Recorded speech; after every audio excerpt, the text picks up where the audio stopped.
tukokno senengane bapak singkong keju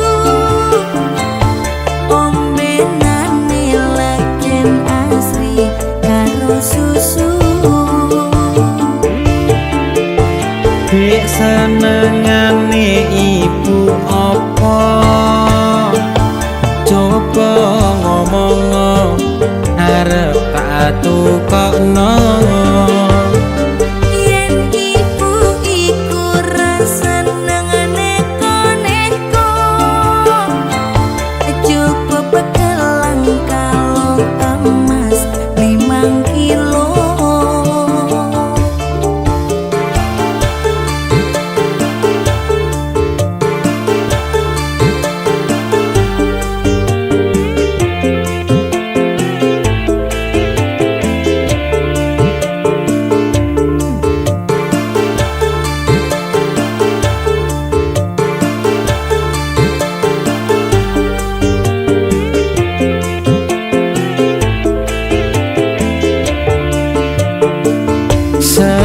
senengane bapak iso tak golekno senengane ibu kok ngagetno dodo Tokang takon kuwi tujuanmu apa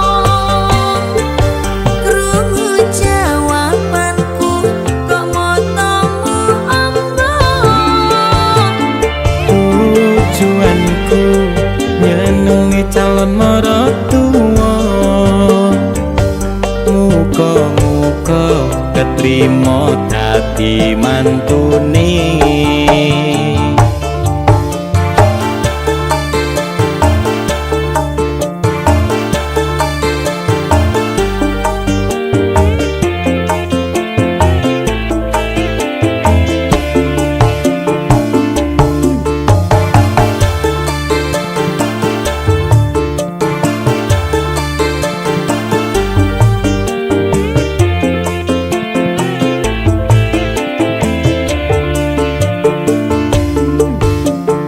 Dek senengane bapak apa coba matur arep tak tukokno senengane bapak singkong keju ombenane legen asri karo susu Dek senengane ibu apa coba ngomong arep tak tukokno yen ibu iku senengane koneko cukup gelang kalung emas 5 kilo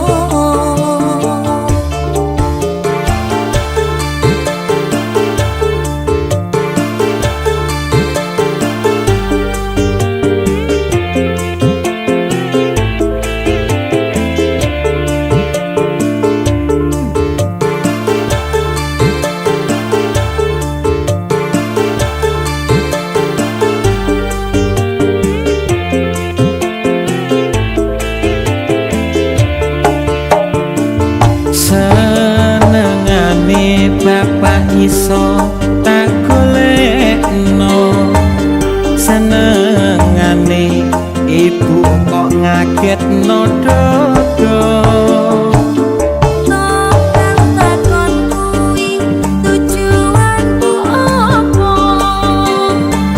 krungu jawabanku kok motomu amba tujuanku nyenengi calon maratuwa muga-muga ketrima dadi mantune muga-muga ketrima dadi mantune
welaso.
pesisir Kerajakan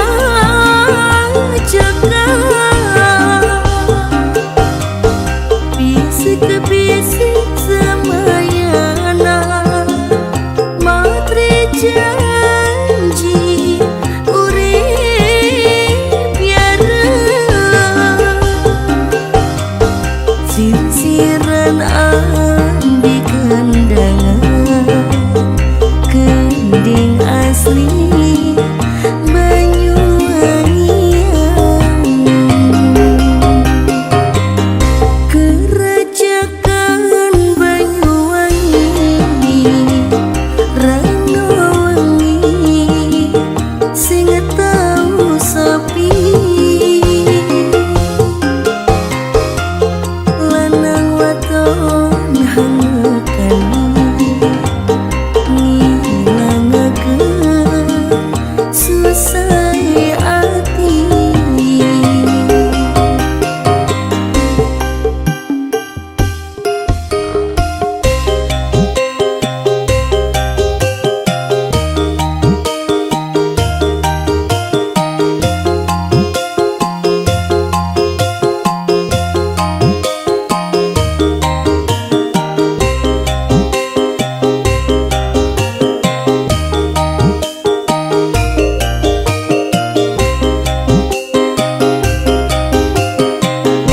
Gandeng tangan ring pinggiran Pinggir pesisir Kerajakan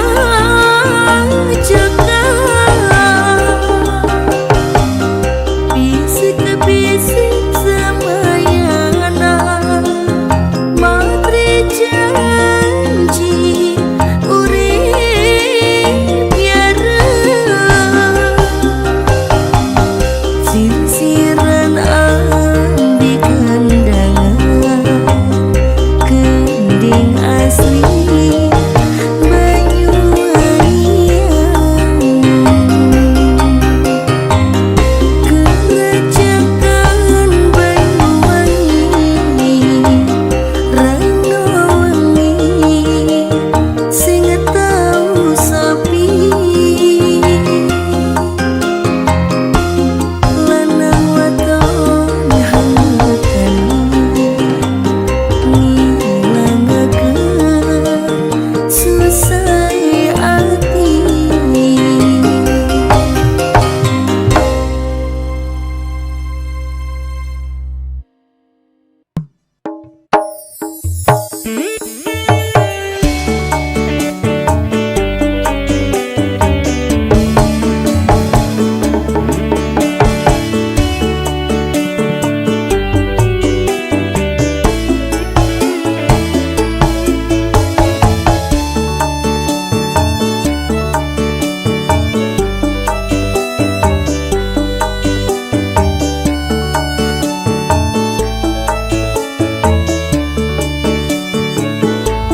Yen kelingan marang sliramu wong bagus Kaya rinucit rucit jroning atiku Jaman biyen-biyene aku katon apa saikine aku iki katon apa Desemono sliramu nate prasetyo Tuwe susah dilakoni kanthi lilo Mula aku ra ngira yen sliramu citra ninggal kromo mila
deketi. Opo aku iki kurang sayang, katone tresnomu ngambang, katone atimu bimbang. Sing tak jaluk mau ngerteni, yen tresnoku yo mung karo kowe.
surya nanging peteng ning mripatku Inari rembulan nambahi susai atiku Tresno sing tak joko amung kanggo sliramu nanging nyatane aku mbok apusi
Senajan kowe ngilang rapi sata sawan nanging neng ati tansah kelingan manis janji janjimu kuwi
nanging tresnomu sing utama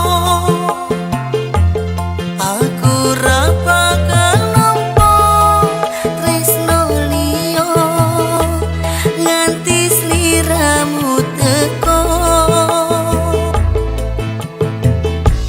nganti sok kapan kanmu teko tresnoku ora bakal citra tresno sing ning jerone dodo tak simpen lan tak jaga senajan akeh kudu tresno nanging tresnomu sing utama aku ra bakal nampa tresno liya nganti sliramu teko.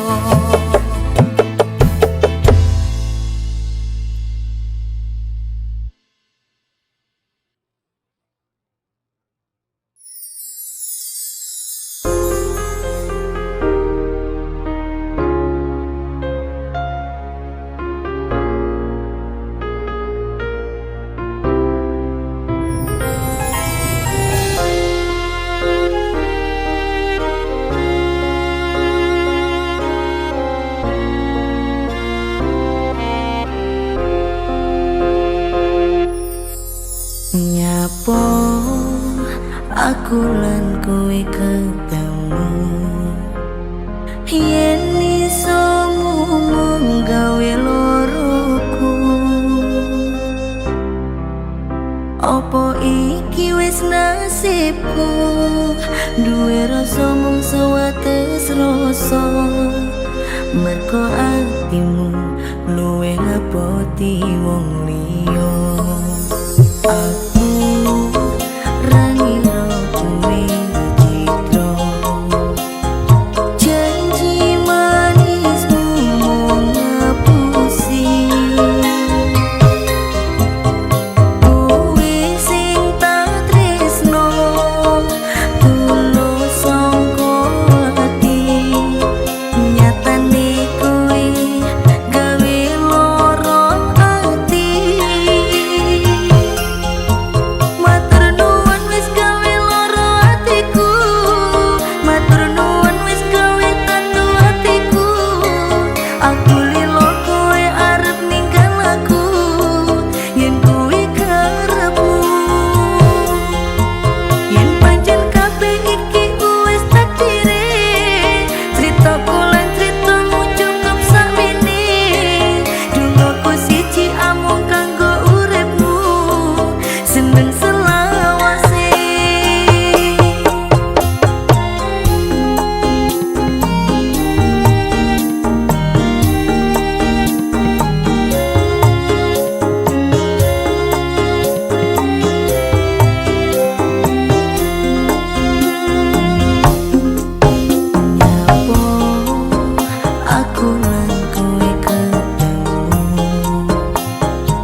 Nandang kangen ati merko tresnoku sing gedhi tansah kelingan awan wengi mung bisa telepon marang sliramu gawe tombo kangen rinduku merko atau cara sliramu.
Dunia lagi bising banyak suara, semua orang mau jadi pahlawanmu.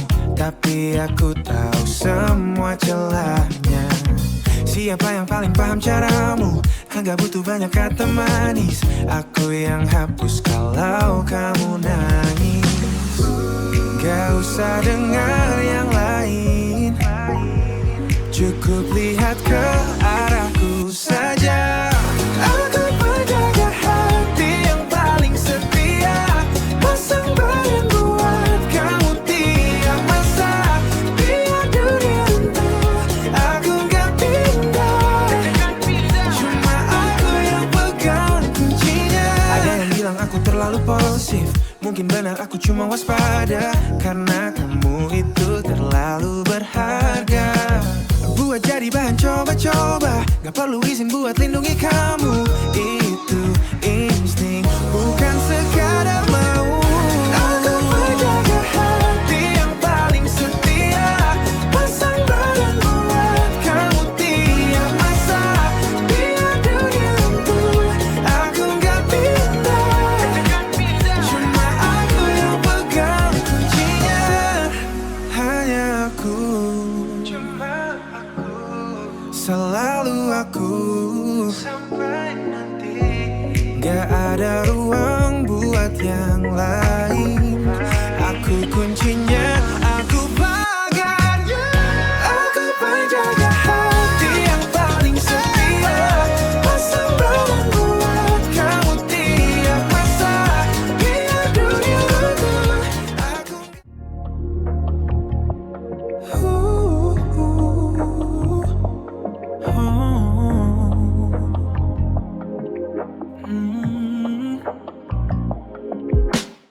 sepatuku lepas di depan pintu, beban di pundak masih ikut masuk. Hari ini tajam sikut sana sini, aku lelah pura-pura berani. Dunia luar menuntut terlalu banyak, suaranya bising buat kepala retak. Begitu aku melihat matamu, semua hiruk pikuk itu jadi abu. Aku pulang ke pelukmu, tempat paling aman yang aku tahu. Benamkan wajah di antara bau, biar hilang semua penatku. Hanya di pelukmu aku tenang. Aroma tubuhmu hapus sisa debu, kulitmu hangat redam dingin ragu. Tak perlu kata, tak perlu bicara, detak jantungmu sampaikan segalanya. Di sini aku bukan siapa-siapa, hanya pria yang butuh dijaga. Bukan soal menang atau kalah, cukup pada kamu, aku tak salah. Aku pulang ke pelukmu, aku pulang ke pelukmu, tempat paling aman yang aku tahu. Aku tahu, benamkan wajah di antara bau, biar hilang semua penatku.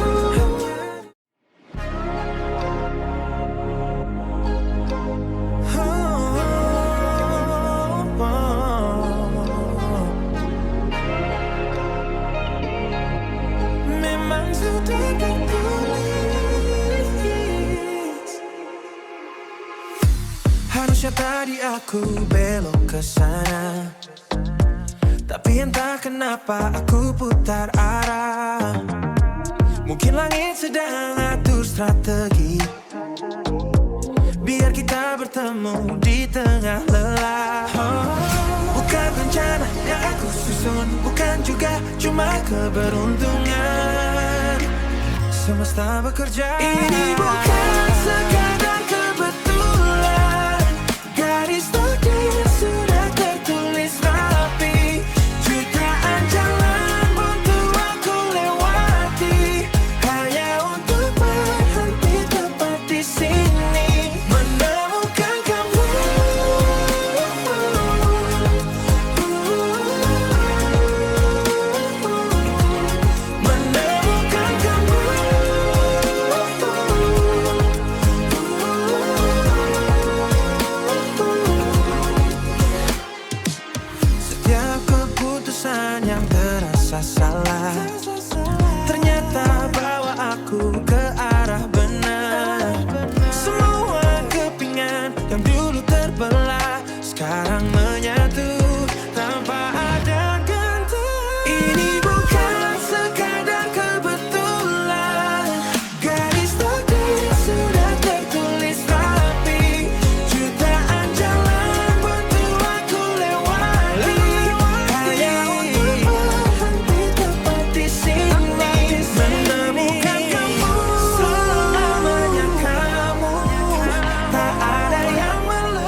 kepala mulai mereda, menjadi rintik yang membasuh luka. Ternyata gelap yang kemarin ku lewati adalah guru yang paling setia temani. Tak perlu lagi aku berlari sembunyi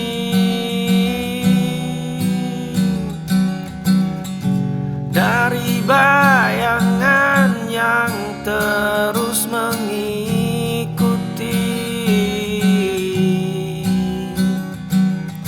Genggaman jemari perlahan melonggar. Mari bersalaman dengan luka yang membekas.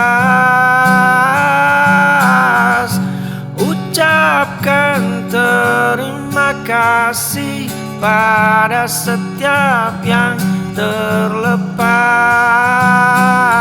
Tak ada hari esok yang bisa dibangun di atas fondasi penyesalan yang menimbun. Di sudut lemari yang berdebu masih kusimpan robekan peta lama. Garisnya kusut penuh noda saksi.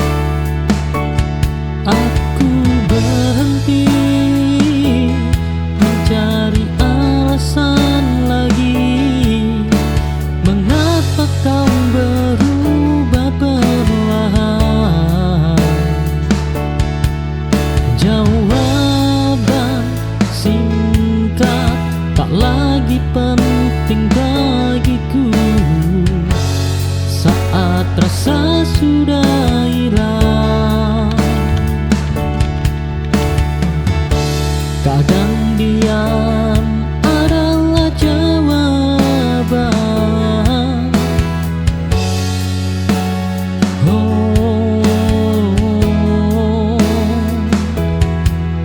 Kali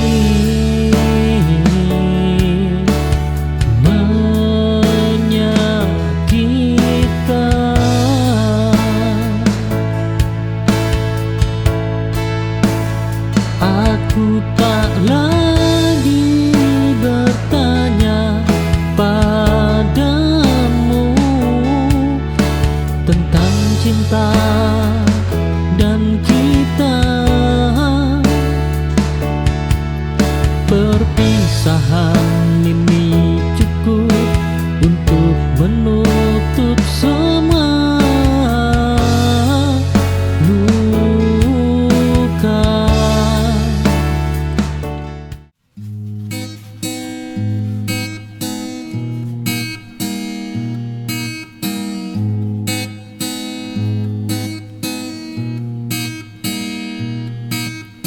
Duduk manis di kursi pengadilan, mengetuk palu pada setiap perbedaan. Bibirmu fasih merapal penghakiman, sambil menyembunyikan tangan yang kotor. Angin membawa kabar tentang cacat orang lain. Kita adalah ahli bedah untuk luka mereka.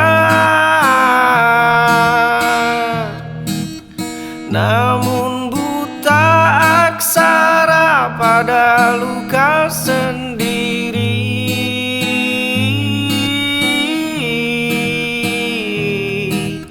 Setiap goresan kau beri lingkaran merah, seolah duniamu tanpa jelaga. Kau simpan catatan tentang daftar dosa milik mereka yang tak pernah kau sapa. Tapi saat angin itu berbalik, kau tutup pintumu.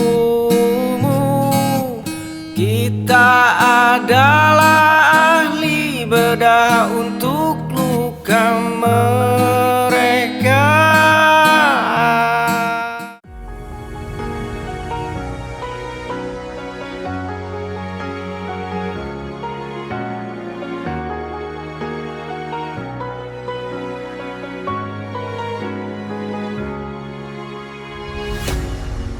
Lautan luas aku arungi, garam di kulit luka yang perih. Kapal tua ini hampir saja karam, dihantam badai di dalam kelam. Tapi di sana kulihat cahaya, ujung perjalanan yang ku punya. Hatiku mulai bergetar kencang, waktunya pulang. Kau dermaga terakhirku, tempatku sandarkan seluruh lelaku. Tak perlu lagi aku berlari, di pelukmu aku berhenti.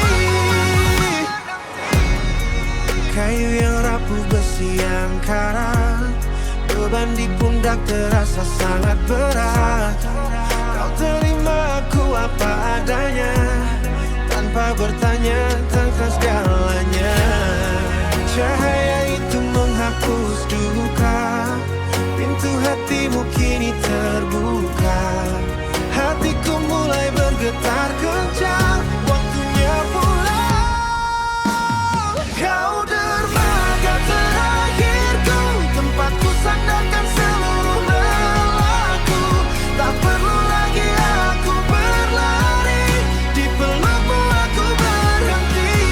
Hanya di sini akan ku lepas di air tenang, tak ada lagi ombak menerjang. Cukup sudah aku mencari, hanya ada kita di sini.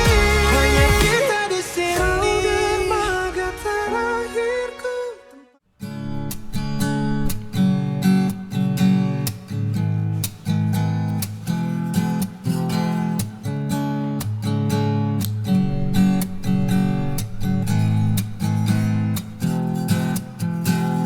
Lonceng pintu berbunyi, aku kembali lagi.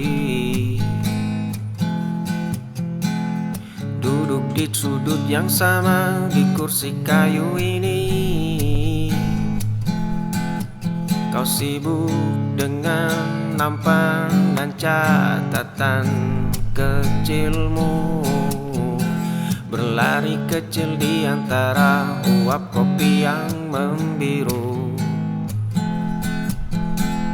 Setiap kali langkahmu mendekat, aku terperangkap dalam sibukmu, dalam gerak lincah jemarimu. Ingin rasanya ku menjadi alasan di balik lelamu, hanya untuk memastikan kau pulang dengan tenang. Kau datang menyapa, menawarkan menu yang gitu saja, padahal aku sudah hafal setiap aksara di sana. Satu hitam tanpa gula, kataku sambil menatap matamu. Kau tersenyum tipis lalu berbalik meninggalkanku. Tapi bagiku setiap sajianmu punya rasa yang berbeda.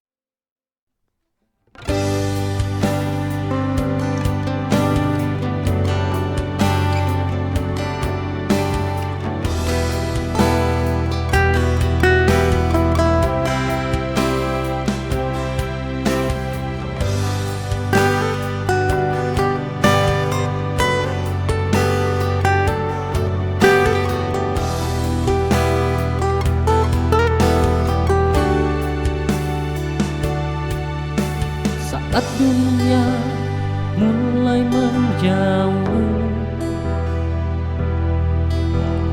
dan semua terasa rapuh,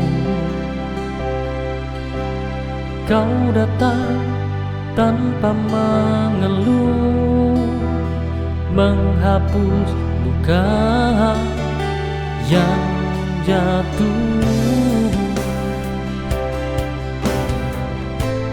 Jangan pernah lepaskan aku. Oh, di saat hatiku butuh kamu.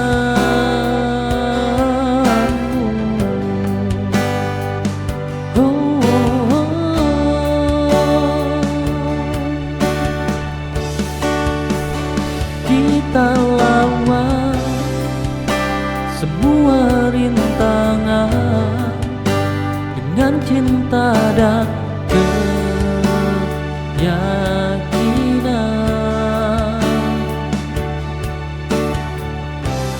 Hidup ini penuh ujian, namun kita tetap bertahan.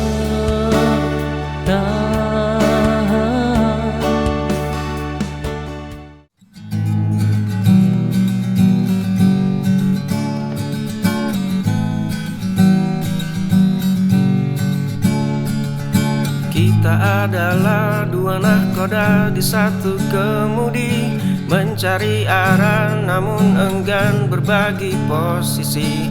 Kau bangun bentengmu dengan batu yang keras, aku memahat egoku hingga semakin tajam. 1 inci pun tak ada yang mau bergeser. Lepaskan genggaman ini sebelum jemari kita patah, sebab memaksakan tetap tinggal hanya akan berbuah kalah. Lihatlah goresan di dinding yang kita buat, bukan lukisan indah tapi bekas luka sisa. Kalimatmu adalah pedang diamku tameng, kita bertarung setiap hari hanya untuk sekedar memberi jalan. Lepaskan genggaman ini sebelum jemari kita patah, sebab memaksakan tetap tinggal hanya akan berbuah kalah.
Lampu kota mulai berpijar di jendela kafe. Kau duduk di sudut biasa dengan buku yang separuh kaku. Aku di seberang jalan terhalang kaca dan debu jalan, menghitung berapa kali kau merapikan rambut ke telinga. Ada ribuan kata yang tertahan di ujung lidah, namun biarlah mereka menetap membeku. Aku adalah pemuja di balik tirai, menjaga detak ini dalam diam. Tak perlu kau tahu siapa aku, cukup aku dan malam yang menyaksikanmu.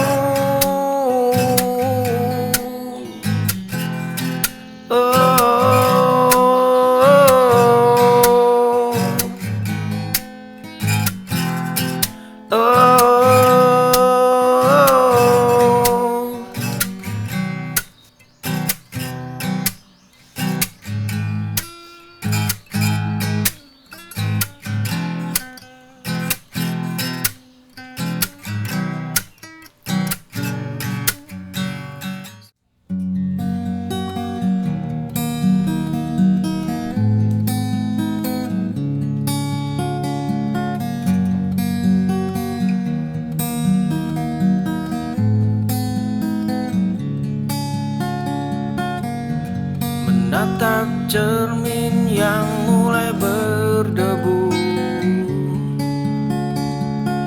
mencari wajah di balik topeng yang kaku.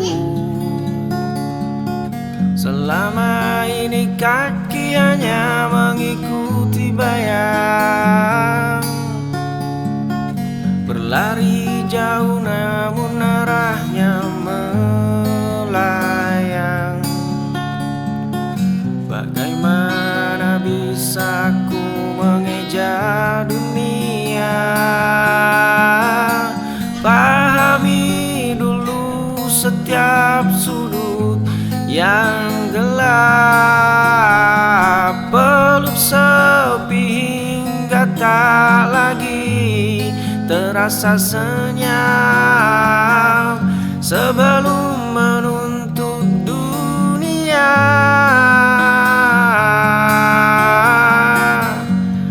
memberikan makna.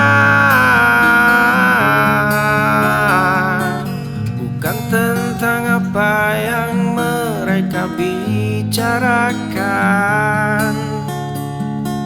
bukan tentang standar yang mereka tetapkan.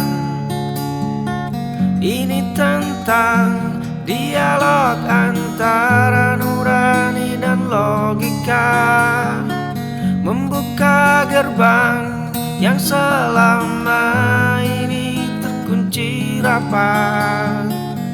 Jika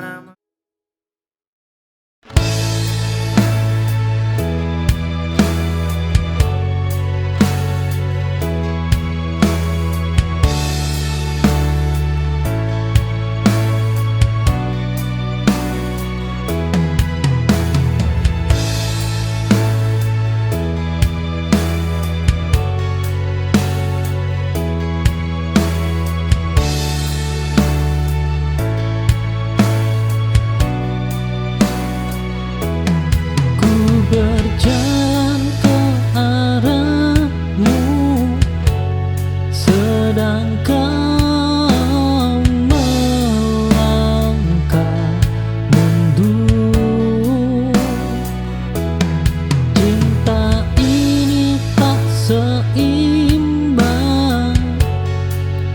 aku lelah mengejarmu lagi.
Lampu teras sudah ku nyalakan sejak sore tadi. Sandalmu rapi di atas ubin putih yang dingin.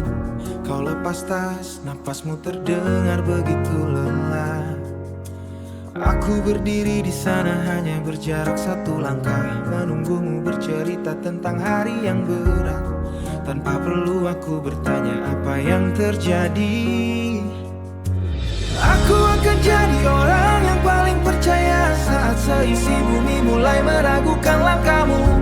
Menjaga tiap api yang kau nyalakan hari ini, memastikan tak ada ingin yang padam begitu saja. Tepat satu saf di belakangmu, menjaga punggungmu dengan doa yang paling tulus. Tadi kulihat catatan kecil di meja kayu, daftar panjang rencana yang kau tulis dengan ragu. Jangan dihapus, jangan pernah kau lipat kertasnya. Biarkan aku yang bantu bawa beban tasmu, biar aku yang pastikan kendaraan kita siap jalan, agar kau sampai di sana tanpa perlu khawatir. Aku akan jadi orang yang paling percaya saat seisi bumi mulai meragukan langkahmu. Menjaga tiap api yang kau nyalakan hari ini, memastikan tak ada ingin yang padam begitu saja. Tepat satu saf di belakangmu, menjaga punggungmu dengan doa yang paling tulus. Kalau nanti jalanan terasa terlalu menanjak untukmu, dan kau mulai lupa bagaimana caranya tertawa, pakai saja pundakku sampai kau merasa ini lagi. Aku tak harus berdiri di depan untuk meminta.